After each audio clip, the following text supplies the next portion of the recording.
तो जय हिंद बच्चों, कैसे हैं आप लोग? आई होप आप लोग सभी अच्छे में पढ़ाई कर रहे हैं। आज हम लोग इस वीडियो में चर्चा करने वाले हैं क्लास 10 का चैप्टर नंबर 6 त्रिभुज के बारे में। इसमें प्रमेय 6.8 के बारे में हम लोग पढ़ने वाले हैं, जिसको हम लोग बोलते हैं क्या, पाइथागोरस प्रमेय भी बोला जाता है। ठीक है, चलिए शुरू करते हैं इसके प्रूफ के बारे में, किस प्रकार से हम लोग इसको प्रूफ करेंगे। चलिए सबसे पहले देखते हैं इस त्रिभुज में क्या बोला गया, इस प्रमेय में क्या बोला गया है। सबसे पहले देखिए क्या बोला है कि एक समकोण त्रिभुज के कर्ण का वर्ग शेष दो भुजाओं के वर्गों के योग के बराबर होता है। तो समकोण त्रिभुज है, उसका जो कर्ण जो होता है सो अन्य दो भुजा के वर्गों के योग के बराबर होता है। तो समकोण त्रिभुज सबसे समझिए कि ए बी सी कोई समकोण त्रिभुज है, ए बी सी कोई समकोण त्रिभुज है। हमेशा जानते हैं हम लोग, क्या जानते हैं, बचपन से पढ़ते आ रहे हैं, क्या पढ़ते आ रहे हैं कि जो भी 90 डिग्री का कोण जहां होता है उसके सामने वाला भुजा को हम लोग क्या बोलते हैं, कर्ण बोलते हैं। मतलब कर्ण मेरा क्या हो जाएगा, एसी, बाकी लंब और आधार इस प्रकार से हो जाएगा। ठीक है, आप लोग ध्यान दीजिए क्या बोला है इसमें। सबसे पहले मान लेते हैं, उत्पत्ति में सबसे जो दिया इसको मान लेते हैं। माना कि ए बी सी एक समकोण त्रिभुज है, ए बी सी कोई समकोण त्रिभुज मान लिए। ठीक है, जिसका कोण बी क्या है, समकोण है। त्रिभुज ए बी सी में बी कोण क्या है, समकोण है। ठीक है, चलिए अब हमको सिद्ध क्या करना है। सिद्ध हमको क्या करना है कि एक त्रिभुज के समकोण में कर्ण का जो वर्ग है, मतलब कर्ण का वर्ग, मतलब यहाँ कर्ण मेरा क्या हो जा रहा है, एसी हो जा रहा है। कर्ण मेरा क्या हो जा रहा है, इधर एसी हो जा रहा है। तो कर्ण का वर्ग मतलब एसी का वर्ग जो होगा सो अन्य दो भुजाओं के वर्गों के योग के बराबर होता है। मतलब क्या, AC स्क्वायर बराबर AB square plus BC square. ठीक है, ये हमको सिद्ध करना है। ठीक है, अब देखिए सिद्ध करने के लिए क्या करना पड़ेगा, सबसे पहले रचना करना पड़ेगा। क्या रचना करना पड़ेगा, आप ध्यान समझिए कि ABC में मैंने क्या किया, रचना किया, BD लंब खींचा किस पे, AC पर। वही जो मैंने बोला बस वही चीज को लिखेंगे, क्या, BD लंब AC खींचा, BD लंब क्या, AC खींचा। अब आते हैं प्रमाण में। प्रमाण देखिए एक एक करके सोल्व करते हैं। मैं थोड़ा सा मिटा देता हूँ ताकि और आपको सही से दिख जाए, एक ही बॉडी में हट जाए। चलिए इसको मिटा के प्रमाण,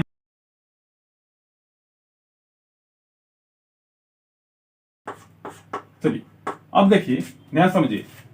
सिद्ध क्या करने बोला कि AC स्क्वायर बराबर AB square plus BC square. Clear. अब देखिए प्रमाण में सबसे पहले क्या करेंगे, त्रिभुज। अब चलते हैं AB और BC किसमें, सो ध्यान दीजिए, ABC और AB square sorry AC square बराबर क्या होता है, AB स्क्वायर प्लस BC का सिद्ध करना है हमको। तो दोनों त्रिभुज में चलते हैं। देखिए त्रिभुज ADB और त्रिभुज ABC में चलते हैं। मतलब ये छोटा वाला त्रिभुज दिख रहा है आप लोग को, जो छोटा वाला त्रिभुज है इसमें चलेंगे, और एक बड़ा वाला जो त्रिभुज है उसमें चलेंगे। क्लियर, चलते हैं। त्रिभुज ADB तथा त्रिभुज ABC में, त्रिभुज ADB मतलब त्रिभुज ADB इस त्रिभुज में चले। ठीक है, इसका मतलब क्या, डॉट डॉट सी, इसका मतलब क्या, रचना की है ये अपने मन से। इसमें क्वेश्चन में पाइथागोरस थ्योरम में कहीं नहीं बोला गया किस प्रकार से कुछ है, मैंने आपने क्या किया, इसको प्रूफ करने के लिए रचना किया। ठीक है, तो ADB तथा त्रिभुज ABC में चले। AB ये बड़ा वाला त्रिभुज दिख रहा है इसमें चले। ठीक है, अब देखिए इसमें क्या क्या दे दिया है, ध्यान समझिए। त्रिभुज ADB और त्रिभुज ABC, त्रिभुज ADB और ABC में क्या दे दिया है, हमको सबसे पहले इसको समरूप करना पड़ेगा। समरूपता कसौटी के बहुत सारे वीडियो मैंने अपलोड कर चुका है, अगर आप लोग नहीं देखे तो जाकर देखें। देखिए कि ADB इसमें कॉमन चीज क्या है, ADB और ABC दोनों में कॉमन चीज क्या है, A। तो कौन A बराबर क्या हो जाएगा, कौन A। क्यों बोलेंगे, कारण क्या हो जाएगा, वेनिस्ट कोण, वेनिस्ट कोण। क्लियर, दोनों में कॉमन रहेगा तो वेनिस्ट कोण हो जाएगा। ठीक है, उसी प्रकार से देखिए ADB, त्रिभुज ADB में कौन ADB जो है क्या 90 डिग्री है। तो ADB बराबर कौन, इस त्रिभुज में 90 डिग्री कौन सा है, ये वाला ABC। तो ABC दोनों क्या आ जाएंगे, 90 डिग्री। क्लियर, तो देखिए A समरूपता से दोनों कौन क्या बराबर होगा, इसका मतलब क्या क्या बोलेंगे, त्रिभुज ADB समरूप त्रिभुज ABC। क्यों होगा, कारण क्या देना है, A समरूपता कसौटी से, A समरूपता कसौटी से। क्लियर, A समरूपता कसौटी से, है ना। जब दो ठो कोणों के बराबर हो जाता है तो क्या बोलेंगे, A समरूपता कसौटी से, मतलब एंगल समरूपता कसौटी से त्रिभुज ADB और त्रिभुज ABC क्या होंगे, समरूप होंगे। अब हम लोग क्या जानते हैं, जो भी समरूप त्रिभुज होते हैं, समरूप त्रिभुज के क्या क्या होते हैं, संगत कोण बराबर होते हैं, और संगत जो भुजाएं जो होती है क्या होते हैं, समानुपाती होते हैं, मतलब एक ही अनुपात में होते हैं। तो इसी प्रकार से देखिए हम यहाँ ध्यान से देखिएगा कि ADB क्या है, ADB और ABC में हम अगर AD भुजा लेते हैं, AD ले रहे हैं तो यहाँ से भी AB लेना पड़ेगा, AD बटा AB हो जाएगा, बराबर। उसी प्रकार से जब हम ये भी ले सकते हैं, बी डी भी ले सकते हैं, लेकिन बी डी का मेरा कोई काम नहीं। हमको जस्ट क्या सॉल्व करना है, हमको क्या दिखाना, सिद्ध करना है कि ए सी स्क्वायर बराबर A B square plus B C square, इसलिए बी डी का कोई काम नहीं, तो बी डी नहीं लेंगे, ए बी लिख चलेंगे, इसका शुरू का इसका अंत का ए बी, तो ए बी बटा फिर क्या हो जाएगा, जब ए, ध्यान समझिए, इसका शुरू का इसका अंत का लिए हैं, इसका शुरू का इसका अंत का लेना पड़ेगा, तो ए सी, क्लियर। ध्यान समझिए, यहाँ समझना पड़ेगा कि ए डी, जब ए और डी शुरू का ए दो ठो लिए तो यहाँ शुरू का दो ठो लिए, ए डी बटा डी बी, क्लियर, बराबर जब इसका शुरू का इसका अंत का लिया तो ए बी और इसका शुरू का इसका अंत का ए सी, क्लियर। ये क्यों हो जाएगा, बोलना सी पी सी टी से, ठीक है, सी पी सी टी से, congruence part of congruence triangle, ठीक है। अच्छा, नेक्स्ट हम आगे बढ़ते हैं, ए डी बटा डी बी और ए बी बटा ए सी। अब सीपीसीटी यहाँ नहीं भी लिखने चलेगा, कारण कि यहाँ डायरेक्ट बोल देना है क्या, दोनों त्रिभुज समरूप होते हैं, तो इस प्रकार से हम लोग कर सकते हैं। सीपीसीटी होता है जब कॉन्ग्रुएंस होता है, कॉन्ग्रुएंस और सिमिलर में डिफरेंस होता है, लेकिन जब कॉन्ग्रुएंस होगा तब क्या करेंगे, सीपीसीटी लेंगे, लेकिन कॉन्ग्रुएंस नहीं है, क्या सिमिलर है, इसलिए क्या बोलेंगे कि ए डी बटा डी बी बराबर ए बी बटा ए सी। सिर्फ ध्यान रखिएगा कि जब कोई दो ठो सिमिलर ट्रायंगल होता है, जब कोई दो ठो समरूप त्रिभुज होता है, तो क्या होता है, संगत कोण बराबर होते हैं, संगत भुजाएं जो होती है उससे क्या होती है, समानुपाती होती है, ठीक है।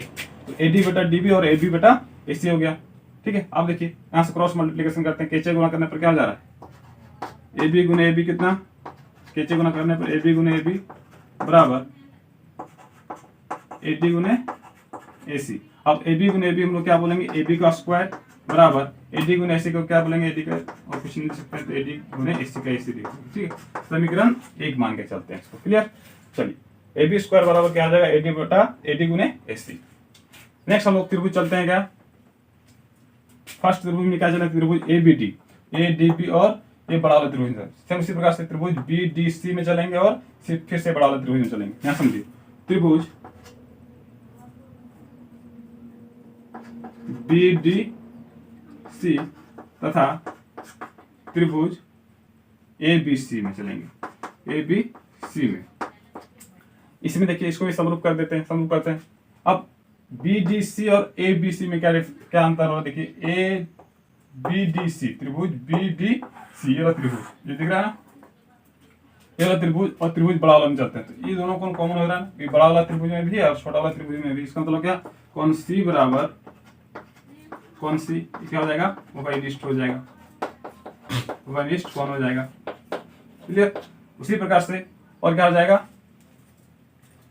बी डी सी, ये 90 डिग्री है ना, कौन बी डी सी 90 डिग्री और कौन ए बी सी, बड़ा वाला में ए बी सी 90 डिग्री है, तो कौन बी डी सी बराबर कौन ए बी सी, दोनों 90 डिग्री है, तो प्रत्येक कौन क्या आ जाएगा, 90 डिग्री है, क्लियर। अब देखिए यहां से आते हैं, यहां से बढ़ते हैं आगे।